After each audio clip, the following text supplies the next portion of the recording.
تسمعنا ما عاد تسمع ما يغضب الله. الآن يا شباب اسمحوني بتكلم بكل صراحة، الآن انتشرت في جوالات شبابنا وبناتنا، جوالات شبابنا وبناتنا، مو طلاب الجامعة ولا الثانوي، طلاب والمتوسط الآن في جوالاتهم إلا ما رحم ربي انتشرت، ما بقول لك صور ولا أغاني، انتشرت أفلام إباحية ما ترضي الله جل في علاه، حتى أصبح بعض شبابنا أصبح مدمن. أنا أقول مدمن لأن الأفلام الإباحية الجنسية هذه قد يصبح الإنسان عليها مدمن مثل إدمانه على الهيروين والكوكايين والحشيش وغيرها. أقسم بالله أتكلم بكلام علمي متأكد منه مثل ما متأكد إني واقف قدامك. كثرة مشاهدة الأفلام الجنسية تجعل الشاب والفتاة مدمنين إدمان مثل إدمان المخدرات، يصبح ما عاد يفرق هذا اللي قدامه أخته ولا زوجته. واقف على قصص، أقسم بالله واقف على قصص بنت ينتهك عرضها وتغتصب وتفض بكارتها، ومن يفض بكارتها وينتهك عرضها خالها أو عمها أو أخوها. ليش؟ السبب إدمان الأفلام الإباحية في بنات المتوسط. أقسم بالله بنات متوسط 12 و 13 سنة يتداول في جوالاتهم ويورون بعض أفلام جنس. أخ يفعل في أخته، وخال يفعل بنت أخته. والسبب إيش؟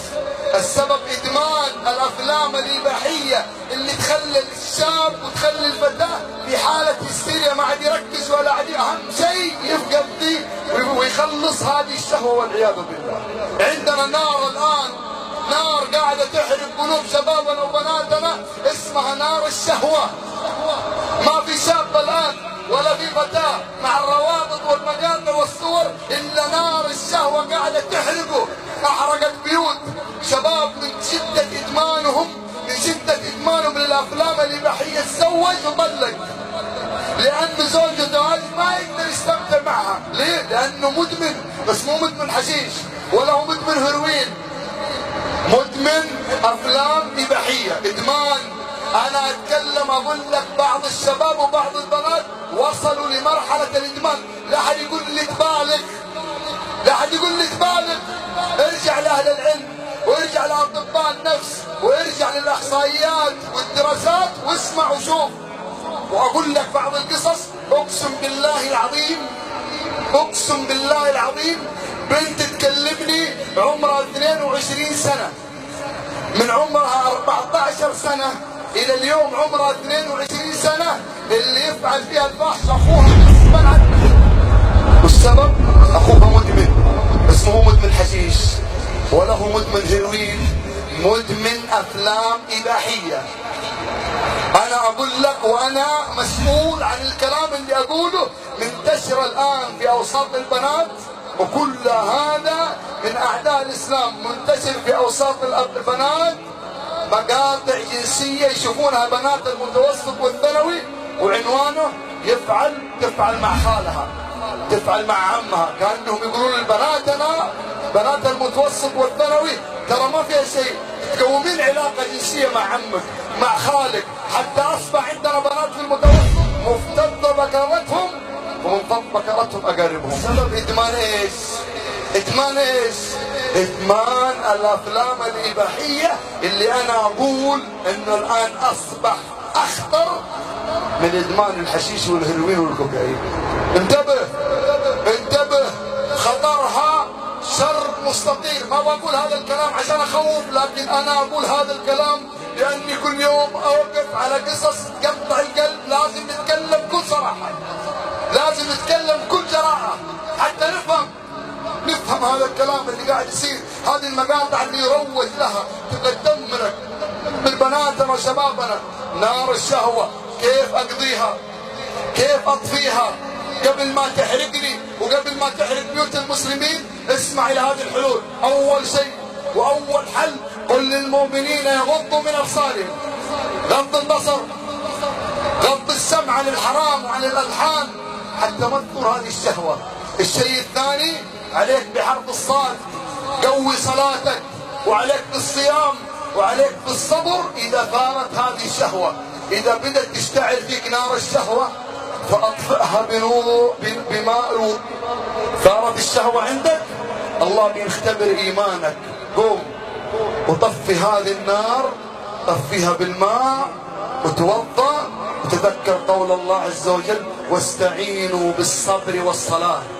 وصلي ركعتين وادعي الله عز وجل وانت ساجد، تقول: اللهم كما أسكنت هذه الشهوة في جسدي، اللهم فسكنها فلا تؤذيني ولا تتعبني. تبغى تطفي نار الشهوة؟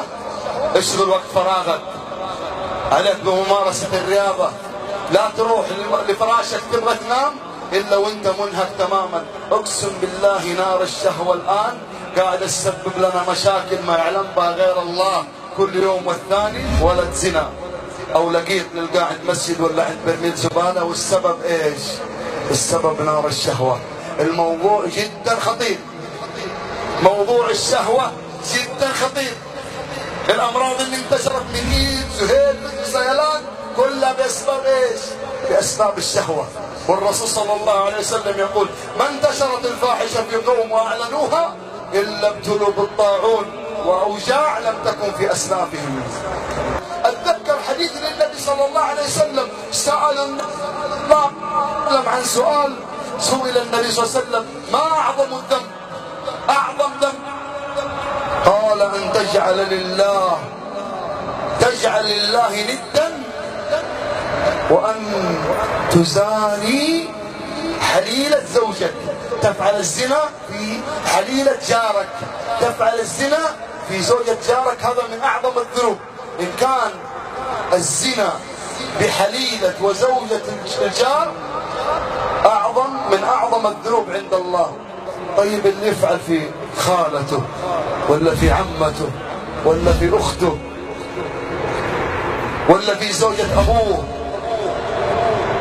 اسمحوا لي على هذا الكلام، لكن لازم نصحصح، لازم نفوق. أنا ما أتكلم ترى من خيال، أتكلم من قصص واتصالات ومشاكل أوقف عليها يوميا. والسبب نار الشهوة اللي ما في واحد الآن جالس قدامي إلا ويعاني منها. كيف تضبطها؟ كيف تعالجها؟ كيف تحل المشكلة هذه؟ قلت لك الأسباب، راجعها وتلقونها بإذن الله سبحانه وتعالى قريبا نازلة في اليوتيوب بمقطعها. لازم ننتبه، ترى الشهوة هذه أكثر ما يدخل النار الشهوة. قال النبي صلى الله عليه وسلم: أكثر ما يدخل النار الفك والفرج. أكثر ما يدخل الناس النار ألسنتهم وفروجهم. مر الرسول صلى الله عليه وسلم في الحديث الطويل اللي ذكره البخاري، مر النبي صلى الله عليه وسلم أتاه آتيان فقالوا له: انطلق، حتى مروا بتنور فرن في قبورهم، ناس في قبورهم في تنور، رجال ونساء يسترخون يبغون يخرجون، النار تلهب فروجهم، قاعدة تحرق فروجهم. فقال: من هؤلاء؟ فقالوا: انطلق. تدري مين دول اللي في التنور؟ اللي في القبر قاعدين يعذبون، رجال ونساء، والنار قاعدة تحرق فروجهم من الأسفل.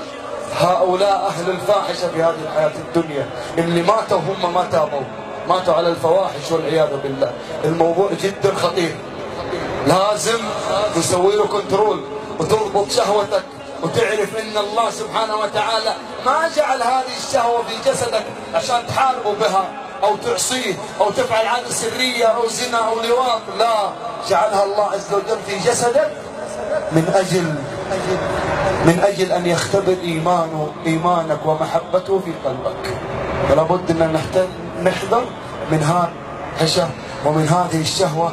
نسأل الله سبحانه وتعالى أن يحفظ شبابنا وبناتنا.